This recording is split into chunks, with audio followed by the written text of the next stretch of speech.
கள்ளக்குறிச்சி மாவட்டம் சங்கராபுரத்தில் வெள்ள நீரில் அடித்துச் செல்லப்பட்ட தற்காலிக மின்வாரிய ஊழியர் திலீப்குமார் உறவினர்கள் சாலை மறியல் போராட்டத்தில் ஈடுபட்டு வருகின்றனர்.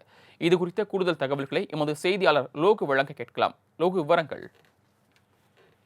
வணக்கம் சரவணன். அதாவது கள்ளக்குறிச்சி மாவட்டம் மூங்கில்துறைப்பட்டு காமராஜர் நகர் பகுதியைச் சேர்ந்தவர் திலீப்குமார். இவருக்கு கோமதி என்ற மனைவியும் ராகுல் மற்றும் அஸ்வின் என்கின்ற 2 மகன்களும் உள்ளனர். இவர் மூங்கில்துறைப்பட்டு இளநிலை மின்துறை அலுவலகத்தில் தினக்கூலி அடிப்படையில் தற்காலிக பணியாளராக கடந்த 20 ஆண்டுகளுக்கு மேலாக வேலை செய்து வந்ததாக கூறப்படுகிறது. நேற்று மூங்கில்துறைப்பட்டு தென்பெண்ணை ஆற்றங்கரையிலிருந்து மற்றொரு கரைக்கு, அதாவது வாயவச்சனூர் பகுதிக்கு மின்சார உபகரண பொருட்களை எடுத்துச் செல்லும் போது தென்பெண்ணை ஆற்றில் ஏற்பட்ட வெள்ளப்பெருக்கின் காரணமாக வெள்ள நீரில் அடித்துச் செல்லப்பட்டார்.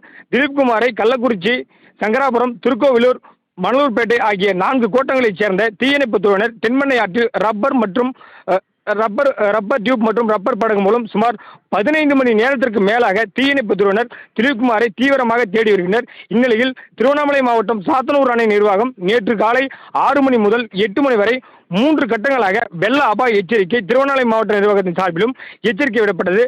ஆனால் திலீப்குமார் தென்பெண்ணை ஆற்றில் மின்சார பொருட்களை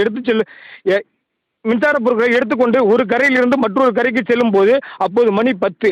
திருவண்ணாமலை மற்றும் கள்ளக்குறிச்சி மாவட்ட நிர்வாகத்தின் சார்பில் 6 மணி முதல் 8 மணி வரை வெள்ள அபாய எச்சரிக்கை விடப்பட்டும் மின்சாரத்துறையினர் எப்படி திலீப்குமாரை ஆற்றில் இறங்க எப்படி அறிவுறுத்தினர் என அவரது உறவினர்கள் பல்வேறு சந்தேகத்தின் அடிப்படையில் கேள்வி எழுப்பி வருகின்றனர்.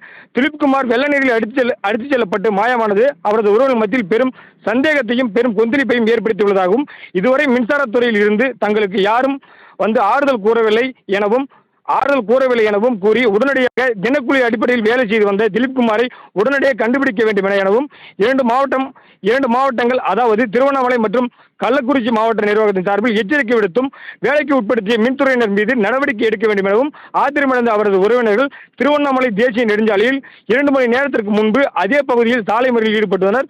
பிறகு திலீப்குமாரின் உறவினர்கள் மூங்கில்துறைப்பட்டு இளநிலை மின்துறை அலுவலகத்திற்கு சென்று விசாரித்த போது மின்துறை அலுவலர்கள் திலீப்குமார் எங்களுடன் வேலைக்கு வரவில்லை, அவர் மீன்பிடிக்க சென்றதாகவும் மின்துறை அலுவலர்கள் தெரிவித்தனர். இதனால் ஆத்திரமடைந்த திலீப்குமாரின் உறவினர்கள் மூங்கில்துறைப்பட்டு இளநிலை மின்துறை அலுவலகத்தில் முற்றுகையிட்டு ஆர்ப்பாட்டத்தில் ஈடுபட்டு வருகின்றனர். இதனால் அப்பகுதியில் பரபரப்பும் பதட்டமான சூழலும் தொடர்ந்து நீடித்து வருகிறது.